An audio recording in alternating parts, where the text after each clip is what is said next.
Hay unos versos de Gabriela Mistral que, bueno, siempre me han parecido tremendamente evocadores. País de la ausencia, extraño país, más ligero que ángel y seña sutil. Y es mi patria donde vivir y morir. Son, creo, el punto de partida perfecto para lo que tenemos hoy. Ujú. Una inmersión profunda, en una conversación con Roberto Bolaño, grabada en 1999. Un momento clave, además, porque él regresaba a Chile después de mucho tiempo, ¿no? Para la Feria del Libro de Santiago. Exacto, sí, sí. Y no es una entrevista cualquiera, ¿eh?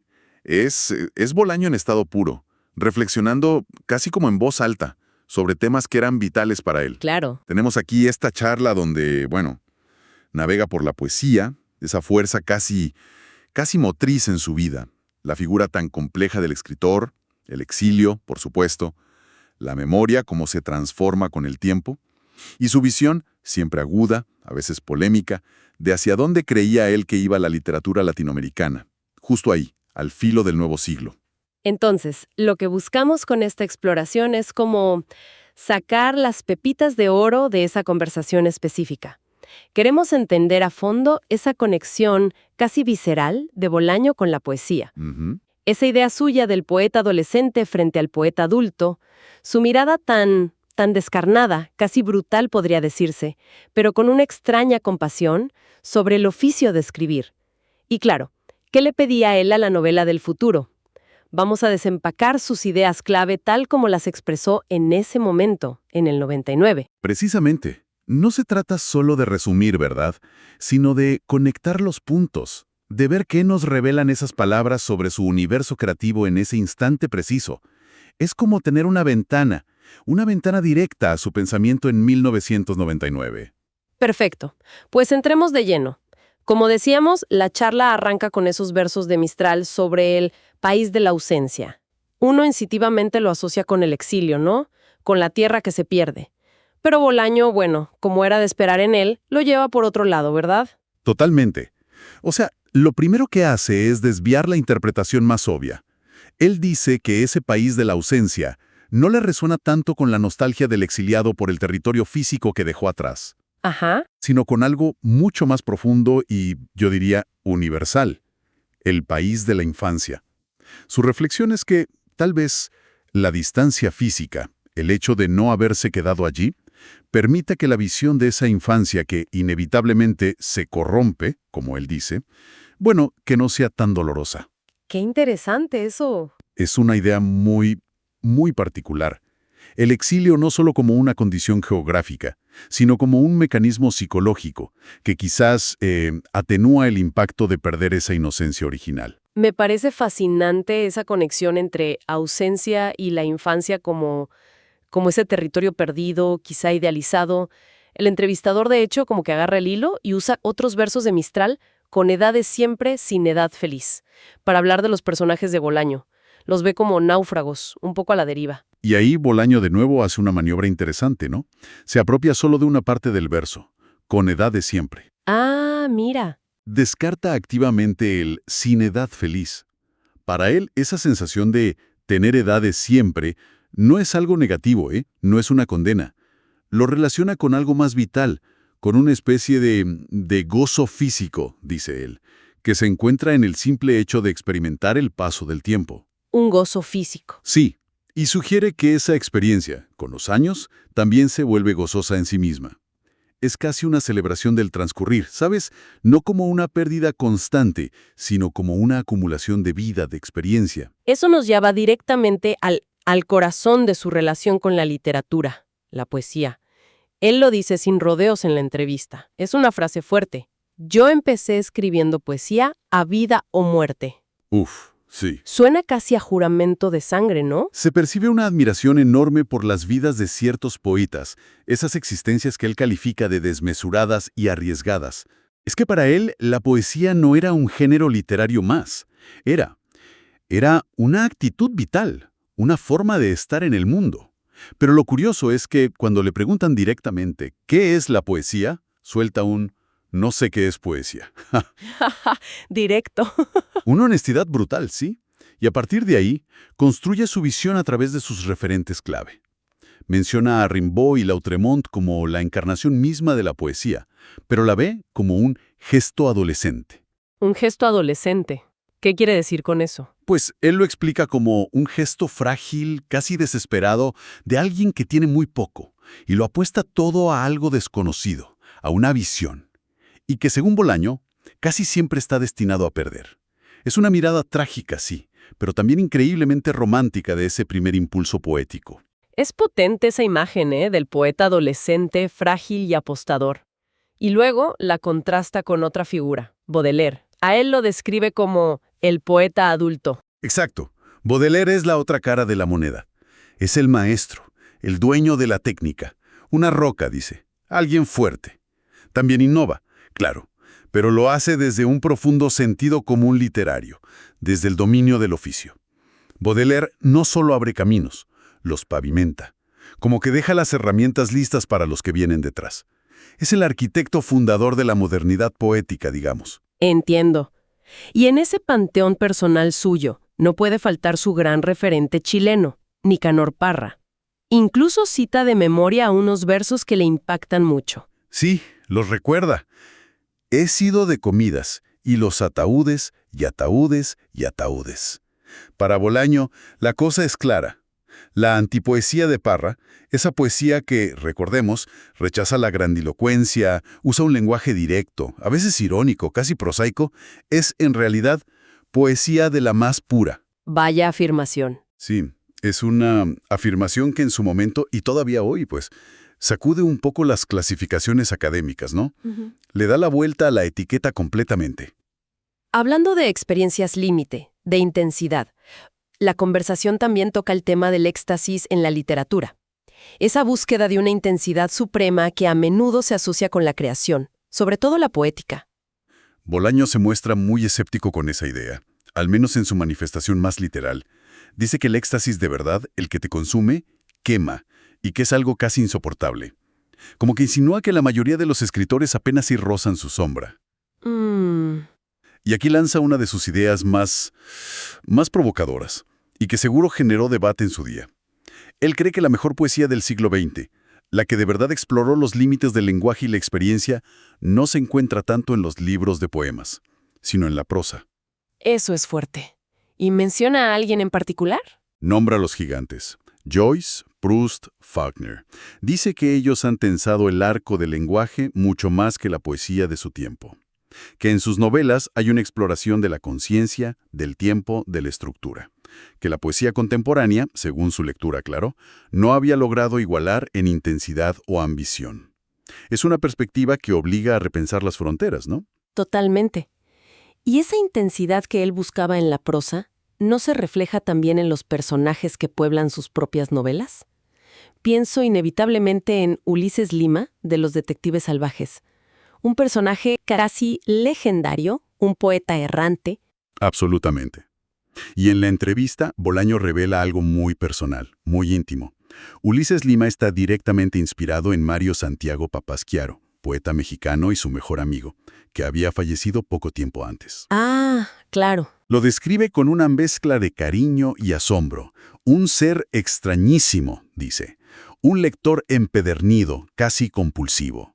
Cuenta la anécdota, que es maravillosa, de que Mario Santiago seguía leyendo sus libros incluso mientras estaba duchando. No te creo. Sí, lo pinta como un personaje fantástico, valiente, con una energía arrolladora, pero al mismo tiempo caótico, absolutamente indisciplinado.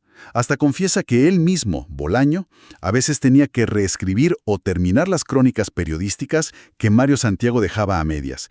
Era, una relación muy intensa. Se entrelazan ahí de esa manera. Se menciona también un verso que se asocia a Mario Santiago y que Bolaño usó como epígrafe, ¿no? Si he de vivir, que sea sin timón y en el delirio.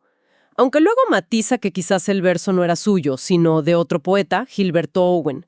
Pero más allá de quién lo escribió, la reflexión de Bolaño sobre esa filosofía de vida es interesante. Sí, porque por un lado siente una clara fascinación por esa actitud vital, por lanzarse al vacío, por ese delirio.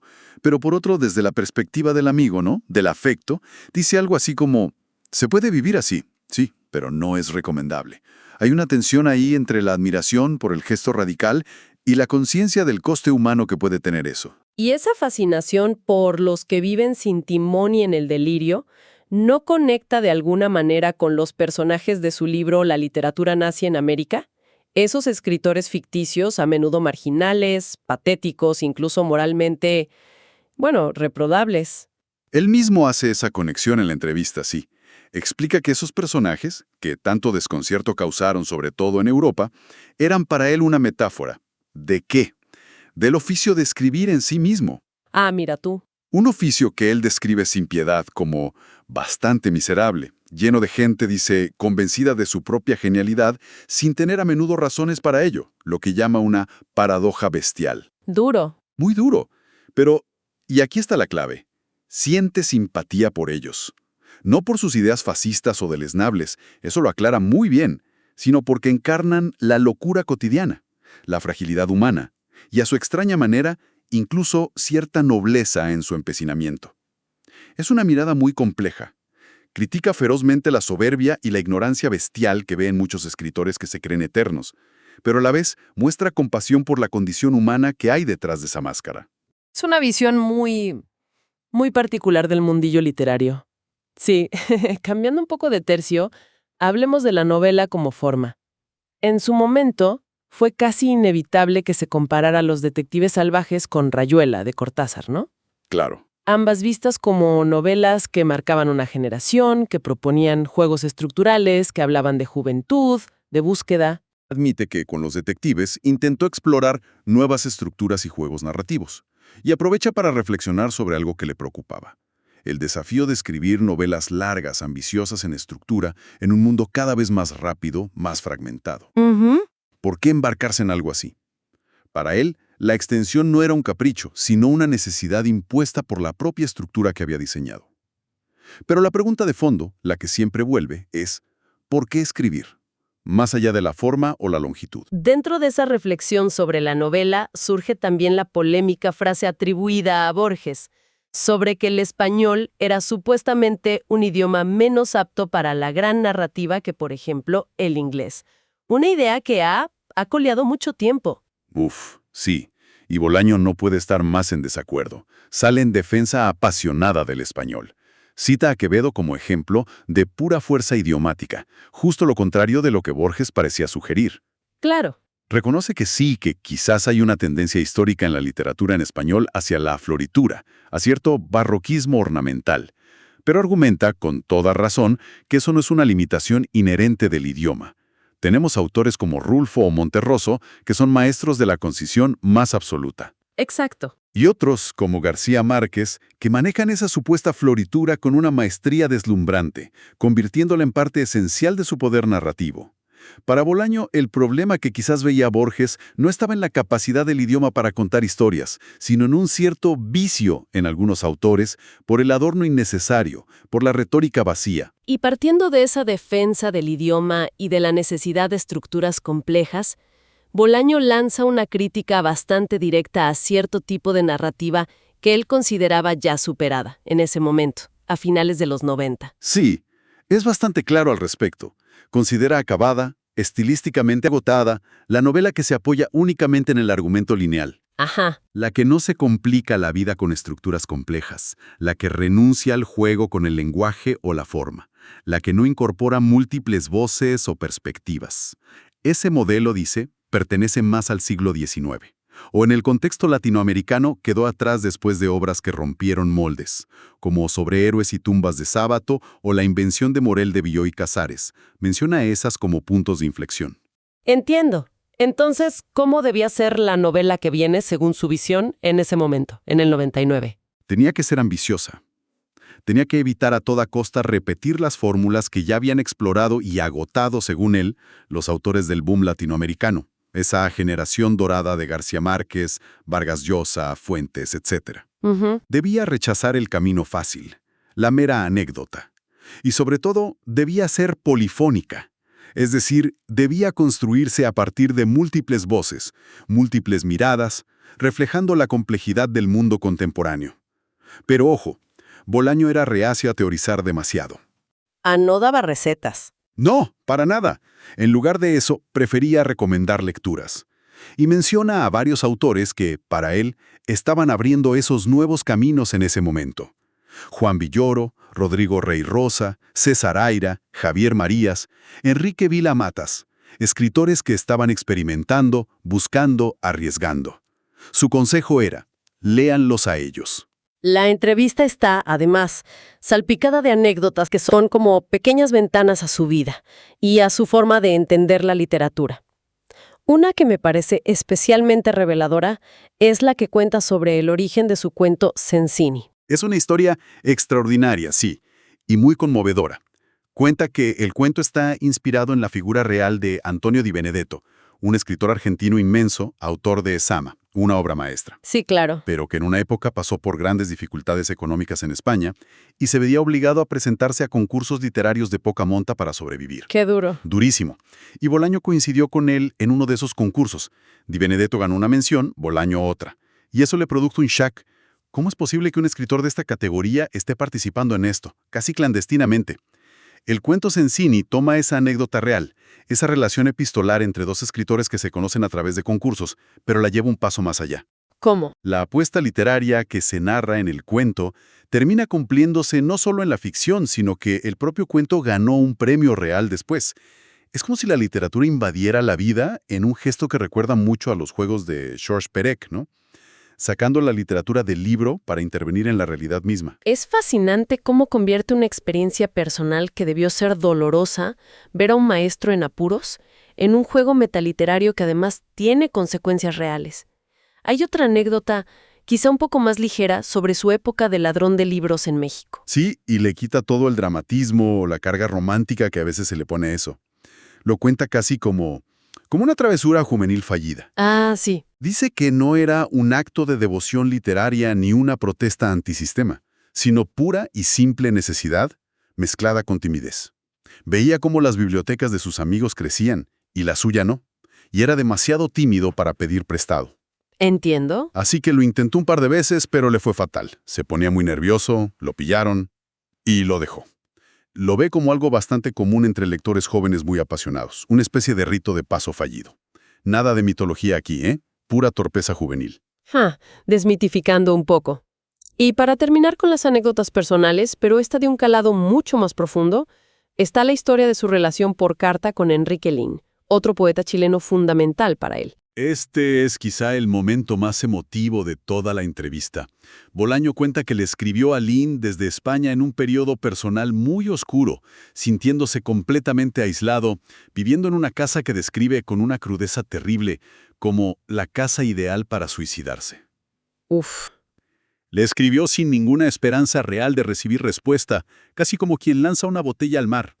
Y Lihn, para su sorpresa total, le contestó con una carta larguísima, generosa, interesándose por él, por su situación. ¡Qué gesto! Increíble. A partir de ahí, iniciaron una correspondencia intensa. Lihn lo escuchó, leyó sus poemas inéditos, incluso intentó ayudarlo a publicar en Chile. Bolaño lo dice con todas las letras, es una frase tremenda. Lihn me salvó la vida. ¡Wow! Es una afirmación muy fuerte. Destaca la generosidad como solo pueden tenerla los grandes poetas, y lo define curiosamente como un poeta baudeleriano, en ese sentido que habíamos comentado antes. Lúcido, consciente de estar abriendo nuevos territorios para la poesía chilena, pero a la vez alguien que dudaba, que se cuestionaba a sí mismo, una figura compleja y generosa. Es increíble el impacto que puede tener una conexión así, ¿no? Una mano tendida en el momento justo. Bueno, creo que hemos cubierto mucho terreno gracias a esta charla del 99. Sí, bastante. La infancia como la verdadera patria perdida en la ausencia. Esa devoción casi religiosa por la poesía, sobre todo por ese gesto adolescente, frágil y total. La mirada tan compleja entre despiadada y compasiva sobre el oficio de escritor. Su firme apuesta por una novela que innove, que sea polifónica, que no se conforme. Y el peso decisivo de las relaciones humanas y literarias, como las que mantuvo con Mario Santiago o Enrique Lihn. Sí, es como una fotografía instantánea de sus preocupaciones y obsesiones en un momento muy significativo de su carrera, justo antes del gran reconocimiento internacional que le llegaría poco después, ¿no? Exacto. Un Bolaño que mira hacia atrás, hacia sus orígenes poéticos y sus fantasmas personales, pero que también mira hacia adelante, intentando vislumbrar el futuro de la literatura. Siempre con esa mezcla tan suya de lucidez afilada, humor negro y una pasión que lo desborda por las palabras y por aquellos que viven para ellas. Y para terminar, quiero rescatar una frase que Bolaño suelta casi de pasada, hablando sobre la originalidad, el plagio, la tradición. Dice algo así como: todos estamos escribiendo el mismo libro a final de cuentas, y ese mismo libro a final de cuentas es nada, con mayúsculas, eso sí, otra vez con mayúsculas. Uf, esa frase es dinamita pura. Es enigmática, provocadora, muy bolañesca. Te deja pensando inevitablemente. Totalmente. Si toda la literatura, toda esa montaña de libros, no es más que el esfuerzo colectivo por escribir un único libro cuyo título es nada, ¿qué nos está diciendo? ¿Es una constatación de la vanidad final de todo esfuerzo literario frente al silencio, frente al vacío? Podría ser. ¿O es quizás una afirmación más sutil? Tal vez está sugiriendo que precisamente en esa tarea compartida, posiblemente inútil desde un punto de vista práctico, pero asumida con pasión, con entrega, reside el sentido último de la literatura, y quién sabe, quizás también de la vida misma. Escribir esa nada con mayúsculas como el gran proyecto. Una pregunta que resuena, perfecta para cerrar esta inmersión. Nos deja con esa reflexión abierta, flotando en el aire, como seguramente le gustaba a Bolaño dejar las cosas. Con esto, concluimos nuestro análisis de esta conversación reveladora de 1999, una ventana privilegiada al universo de Roberto Bolaño.